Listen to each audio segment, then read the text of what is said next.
Assalamualaikum warahmatullahi wabarakatuh. Apa kabar Bapak Ibu guruku dan pemirsa dimanapun Anda berada? Sehat-sehat selalu bukan? Saya berharap Bapak Ibu dan pemirsa dalam keadaan sehat walafiat, sehat lahir batin, tidak ada kurang suatu apapun juga, sehingga bisa terus untuk mengabdikan diri dalam mendidik, membimbing, kemudian mentransformasikan ilmu pengetahuan kepada peserta didik, sehingga kelak bisa menjadikan bekal sebagai amal ibadah Bapak Ibu semuanya. Baik Bapak Ibu dimanapun Anda berada, selamat jumpa kembali dengan Kang Maman Channel. Kali ini kita akan berbicara atau akan membahas tentang capaian pembelajaran. Karena sesungguhnya di dalam implementasi kurikulum 2013, pemahaman terhadap capaian pembelajaran merupakan salah satu hal urgent yang Bapak Ibu semuanya harus paham, sehingga dapat menjadikan salah satu modal dalam pembuatan ATP atau alur tujuan pembelajaran, kemudian dalam membuat modul ajar, sehingga mampu mengklasifikasi, kemudian membedakan, memilah karakteristik peserta didik dan diferensiasinya, sehingga Bapak Ibu dalam membuat modul ajar, dalam membuat ATP bisa selaras dengan apa yang menjadi capaian pembelajaran. Jadi Bapak Ibu jangan bingung, capaian pembelajaran itu apa. Nanti kita akan bahas apa itu definisi capaian pembelajaran, kemudian apa itu elemennya, dan fase-fase apa saja yang masuk di dalam perhatian kita, masuk dalam masuk dalam hal ihwal mewujudkan capaian pembelajaran itu. Bapak Ibu untuk melihat capaian pembelajaran bisa melihat di BSK, ada standar kurikulum asesmen pendidikan, dalam hal ini nomor 008 tahun 2022. Bapak Ibu bisa googling saja di sana, dilihat dan diperhatikan elemennya, kemudian jenjang pendidikannya, dan fase-fasenya. Untuk lebih jelas, mari kita lihat presentasi saya tentang cara mudah memahami capaian pembelajaran. Yuk kita lihat semuanya. Assalamualaikum warahmatullahi wabarakatuh. Bapak Ibu dimanapun Anda berada, kita kembali dalam implementasi kurikulum Merdeka. Kali ini kita akan berbicara tentang jalan pintas memahami capaian pembelajaran. Bapak Ibu, memahami capaian pembelajaran merupakan salah satu hal penting yang harus kita pahami bersama sebelum Bapak Ibu nanti membuat alur tujuan pembelajaran. Nah, namun dalam kali ini kita akan pelajari bagaimana jalan pintas memahami capaian pembelajaran di jenjang SMP atau yang sederajat, khusus mata pelajaran pendidikan agama Islam.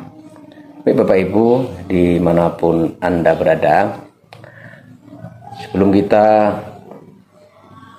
dapat dengan mudah memahami capaian pembelajaran itu, mari kita lihat dulu, kita pahami dulu apa sih sesungguhnya definisi dari capaian pembelajaran.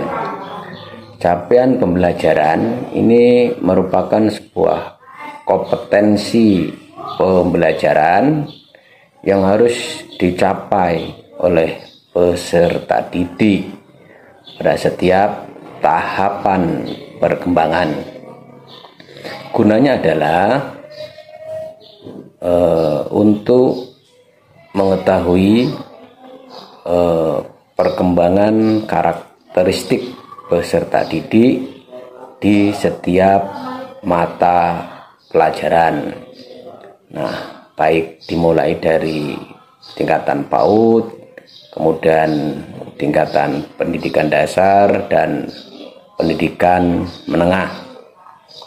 Capaian pembelajaran yang sering kita kenal dengan CP ini di dalamnya memuat sekumpulan kompetensi dan lingkup materi tertentu yang tentu telah disusun secara komprehensif dalam bentuk narasi. Nah, sekali lagi bahwa CP ini sudah ditentukan, bentuknya adalah narasi. CP atau capaian pembelajaran kalau dalam mata pelajaran BK atau bimbingan konseling ini disebut sebagai capaian layanan. Bapak Ibu, bahwa capaian pembelajaran atau CP untuk tingkat PAUD, kemudian SD dan sederajat, atau SMP dan sederajat, bahkan SMA atau yang sederajat, ini dijabarkan dalam bentuk dokumen yang telah ditetapkan oleh pimpinan unit utama yang membidangi kurikulum, kemudian asesmen dan pembukuan. Jadi sekali lagi Bapak Ibu, yang dimaksud dengan capaian pembelajaran atau CP merupakan sebuah kompetensi pembelajaran yang harus dicapai oleh peserta didik dalam setiap tahapan perkembangan dan di setiap mata pelajaran tertentu. Bentuknya adalah berupa narasi. Bapak Ibu yang saya hormati, dalam BSKAP nomor 008 kemudian garis miring H garis miring KR garis miring 2022 yang berisi tentang capaian pembelajaran. Nah, capaian pembelajaran dalam BSKAP ini telah ditentukan oleh pemerintah, termasuk dalam bentuk elemennya, kemudian apa capaian pembelajarannya, semua sudah ada.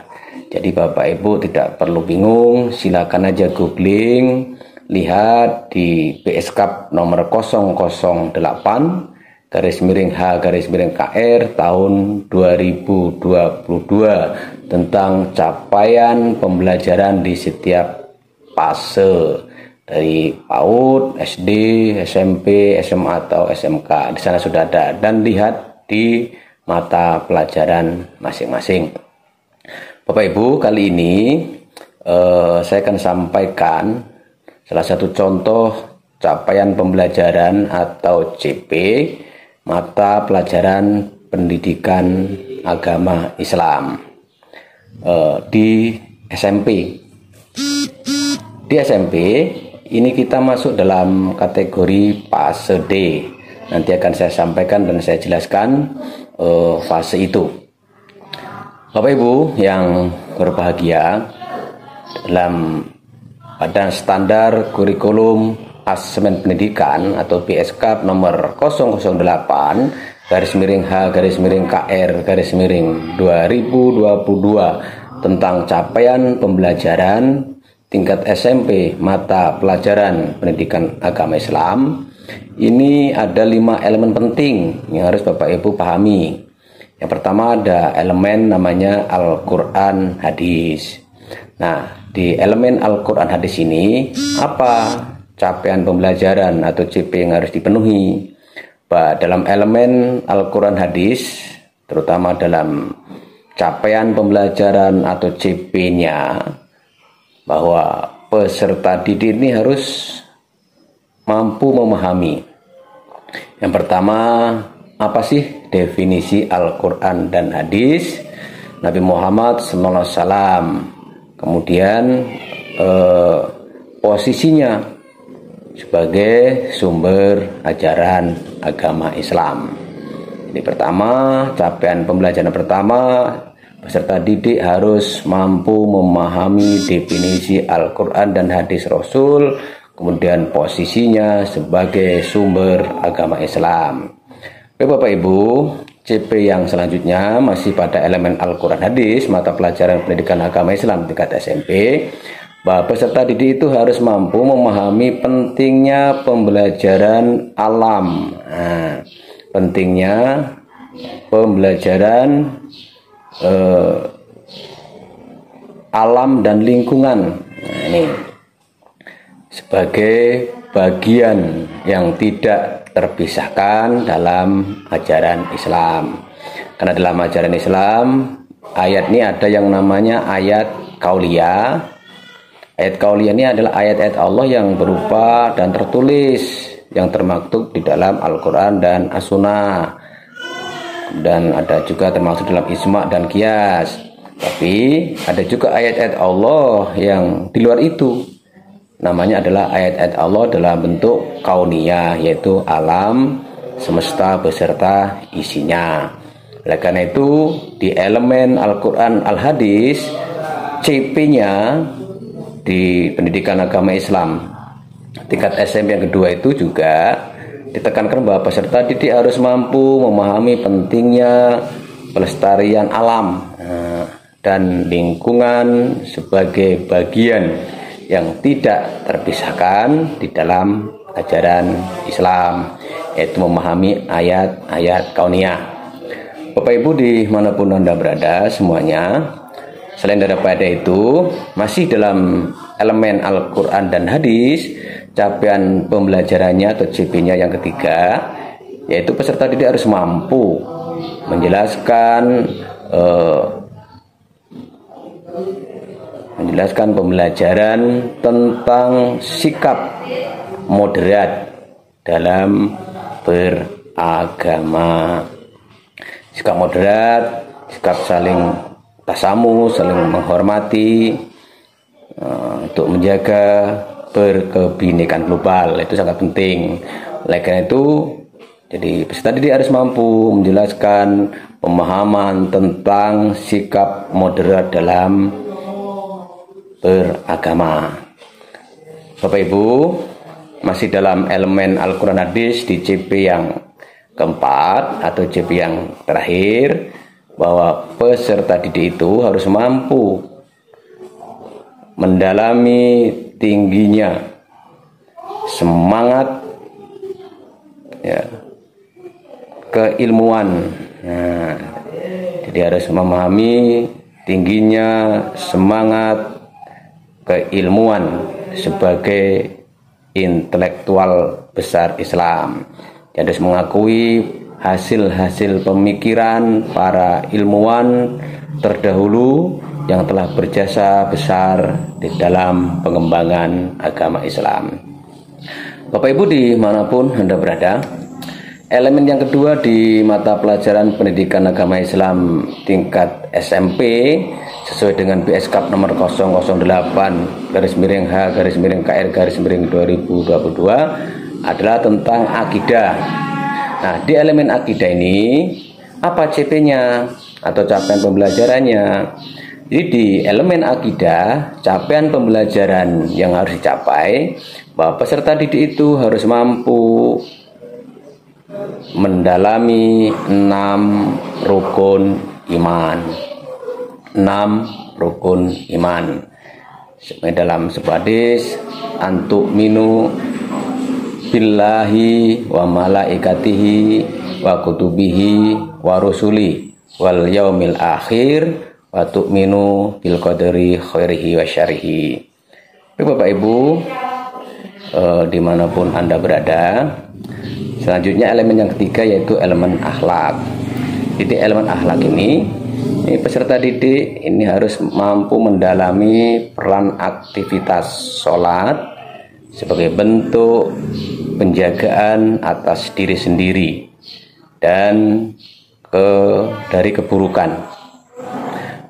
Selain daripada itu, peserta didik juga harus memahami penting. Nah, tentunya verifikasi terkait dengan hal ihwal informasi yang diterima sehingga dia terhindar dari kebohongan dan berita hoax atau berita palsu. Selain daripada itu, CP di akhlak ini juga, ini peserta didik juga harus mampu memahami definisi toleransi dalam tradisi Islam.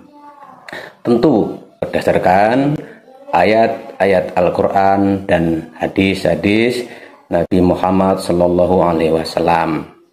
Bapak Ibu, selain daripada itu, di elemen akhlak ini, bahwa capaian pembelajarannya adalah peserta didik juga harus mampu atau mulai mengenal dimensi keindahan dan seni di dalam Islam, termasuk ekspresi-ekspresinya.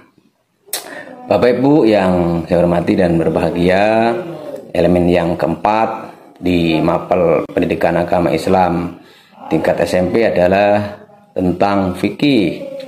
Apa CP-nya?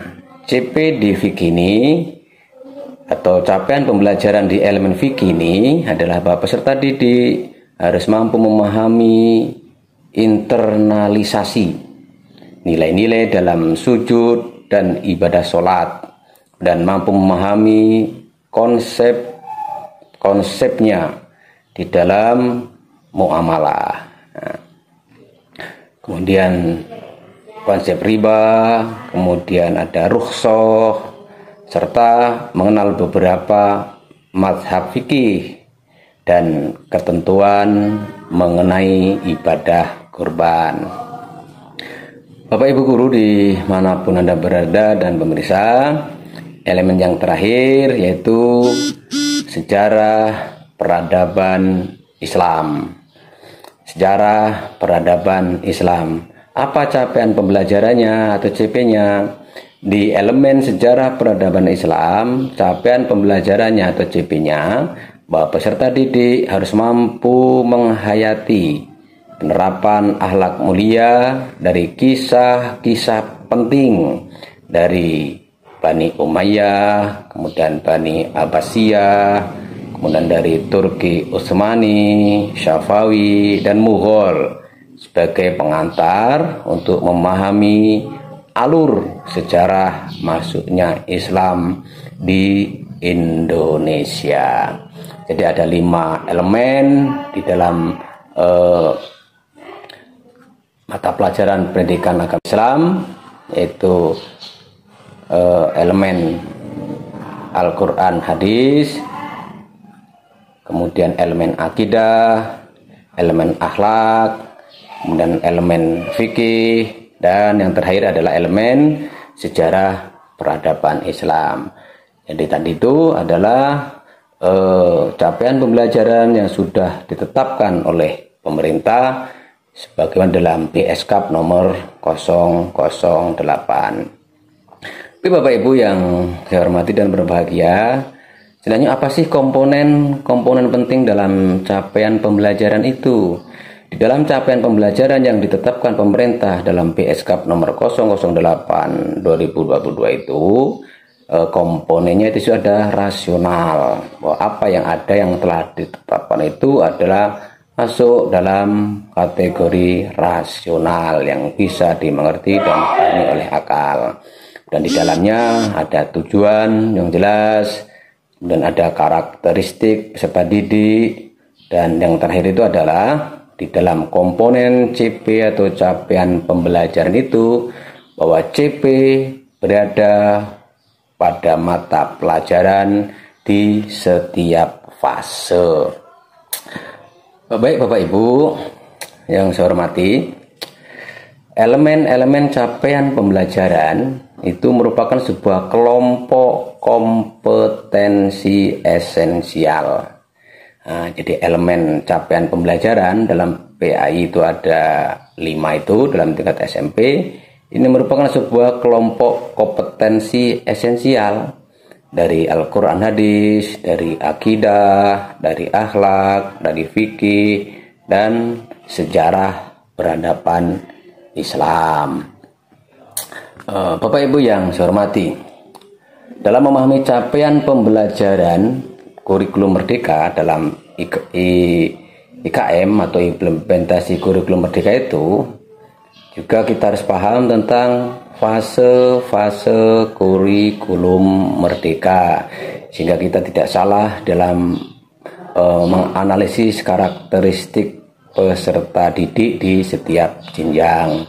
Nah, berikut akan saya sampaikan fase-fase kurikulum merdeka. Yang pertama sebagai fase pondasi atau fase dasar, ini adalah disebut dengan istilah fase pondasi, yaitu fase yang diperuntukkan bagi peserta didik atau anak-anak tingkat PAUD yang usianya sekitar 5 sampai 6 tahun. Ini fase dasar atau fase pondasi. Bapak Ibu, selain dari fase pondasi itu, di dalam IKM ini juga ada yang namanya fase A. Nah, fase A itu siapa? Diperuntukkan untuk peserta didik yang mana? Fase A ini diperuntukkan untuk peserta didik tingkat dasar SD, khusus untuk kelas 1 dan kelas 2. Dan selanjutnya ada namanya fase B. Fase B ini juga masih diperuntukkan untuk SD, namun khusus untuk kelas 3 dan 4. Selanjutnya juga ada fase C. Fase C ini adalah fase yang diperuntukkan untuk peserta didik tingkat SD, kelas 5 dan kelas 6. Baik Bapak Ibu, itu 4 fase, dari fase pondasi, fase A, fase B, fase C. Dan selanjutnya adalah fase yang kelima, ini adalah fase D. Nah, fase D itu ini diperuntukkan untuk peserta didik tingkat SMP, MTS atau yang sederajat, itu khusus untuk kelas 7, kelas 8, dan kelas 9. Bapak Ibu pemirsa dimanapun Anda berada, selanjutnya adalah fase E. Nah, fase E ini ada diperuntukkan untuk peserta didik tingkat SMA atau SMK atau yang sederajat, yaitu khusus untuk kelas 10. Nah, fase E khusus untuk kelas 10. Dan yang terakhir adalah fase F. Fase F, fase terakhir, fase tertinggi yang diperuntukkan untuk SMA, SMK atau yang sederajat masuk MA, ini khusus untuk kelas 11 dan kelas 12. Jadi cukup jelas Bapak Ibu, jadi ada 7 fase dalam IKM 2022 itu, dari fase pondasi, fase A, fase B, fase C, fase D, fase I, dan fase F. Nah, khusus di SMP ini kita masuk pada fase D. Baik Bapak Ibu, dimanapun Anda berada yang saya hormati, ada poin-poin penting di dalam memahami implementasi kurikulum merdeka. Ada 3 pilihan yang dipilih di masing-masing sekolah sesuai dengan kemampuan, sesuai dengan karakteristik peserta didik, sesuai dengan lingkungan sekolah itu. Nah, di sana ada yang namanya mandiri belajar. Apa itu mandiri belajar? Mandiri belajar adalah guru ini dapat menggunakan perangkat ajar yang telah disediakan oleh pemerintah tanpa ada harus melakukan perubahan sedikit pun. Jadi CP yang telah ditetapkan oleh pemerintah, kemudian modul ajar, ini silakan digunakan oleh guru dengan tanpa melakukan perubahan sedikit pun. Ini dalam mandiri belajar. Nah, dalam mandiri belajar ini merupakan pilihan yang sangat praktis, karena guru cukup mendownload, mempelajari, membaca hal ehwal terkait dengan IKM yang telah ditetapkan oleh pemerintah. Inilah pilihan pertama, adalah mandiri belajar. Bapak Ibu dimanapun Anda berada, selanjutnya pilihan kedua itu ada namanya mandiri berubah. Jadi mandiri berubah, apa itu mandiri berubah? Mandiri berubah itu adalah guru ini bisa membuat perangkat ajar yang dibuat sendiri, tentu harus disesuaikan dengan karakteristik peserta didik. Nah, dengan demikian di Mandiri Berubah ini, guru boleh melakukan perubahan-perubahan yang dianggap esensial di sekolahnya masing-masing di mata pelajaran tertentu, disesuaikan dengan karakteristik peserta didik. Dan pilihan yang ketiga dalam implementasi kurikulum merdeka adalah mandiri berbagi. Baik Bapak Ibu yang berbahagia, di dalam pilihan mandiri berbagi ini guru diberikan keleluasaan, guru diberikan independensi dengan diberikan kesempatan untuk mendesain ATP atau alur tujuan pembelajaran, dan guru juga diberi kesempatan untuk membuat modul ajar, tentu disesuaikan dengan karakteristik peserta didik dan kondisi sekolah masing-masing, dan pengalamannya ini bisa dibagikan dengan semua guru yang membutuhkan. Jadi 3 pilihan dalam IKM 2022 itu ada mandiri belajar, ada mandiri berubah, dan ada mandiri berbagi. Silakan Bapak Ibu pilih sesuai dengan karakteristik sekolahnya, sesuaikan dengan kondisi sekolahnya, dan sesuaikan dengan kebutuhan dan lingkungan sekolah masing-masing.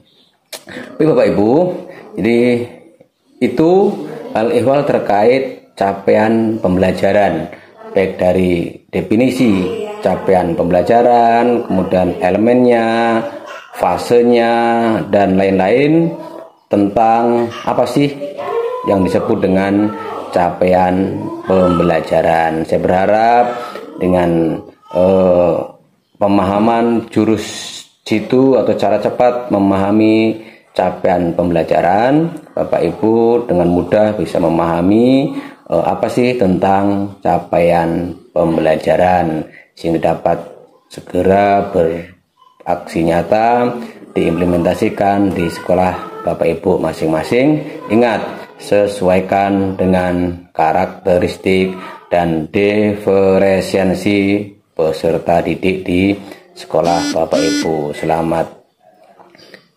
berkarya, selamat bekerja, selamat mendidik, membimbing, dan mentransformasikan aneka ilmu pengetahuan Bapak Ibu kepada peserta didik dalam rangka mewujudkan profil pelajar Pancasila. Demikian, semoga bermanfaat Bapak Ibu tentang pemahaman capaian pembelajaran. Bagaimana setelah kita bersama-sama ikuti presentasi tentang capaian pembelajaran? Mudah bukan? Oleh karena itu saya berharap Bapak Ibu setelah belajar, memahami, dan mengikuti presentasi saya tentang capaian pembelajaran di jenjang SMP khususnya pada mata pelajaran pendidikan agama Islam, saya berharap Bapak Ibu bisa dengan mudah memahami sehingga cepat untuk berkreasi, untuk melaksanakan hal ehwal terkait dengan implementasi kurikulum 2022, kemudian bisa mewujudkannya hal ehwal terkait dengan profil pelajar Pancasila. Selamat berkarya, selamat mencoba, selamat berinovasi. Semoga Bapak Ibu semuanya dalam keadaan sehat dan bisa untuk mewujudkan apa yang masuk dalam profil pelajar Pancasila. Terima kasih atas perhatiannya. Mohon maaf atas segala kekurangan. Assalamualaikum warahmatullahi wabarakatuh. Salam sukses.